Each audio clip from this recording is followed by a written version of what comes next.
我姓何嘅，咁就香港嚟嘅，58歲。我太太帶我過嚟嘅，佢應該係朋友介紹啫，知道我有呢個種牙嘅需要，同埋牙齒有需要護理咯。基本上我過嚟係植牙嘅，咁隻牙就原本係蛀咗啦，咁所以咧就脫咗，跟住就而家就喺呢度做植牙。喺呢度掹咗牙差唔多1年，咁跟住就等嗰個牙骨增生翻，跟住先至再種差唔多1年啦，大半年啦。除咗植牙之外咧，我呢度亦都脫咗呢個智慧齒啦，同埋脫咗2隻蛀咗嘅牙。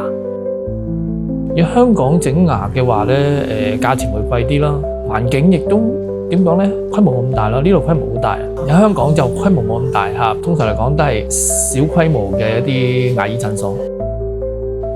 呢度環境幾乾淨啦，咁就放心。呢個工作人員都好有禮貌啦，啲醫生都好細心。你哋有好多同事協助，手術過程就都好快咯，同埋都好先進啦，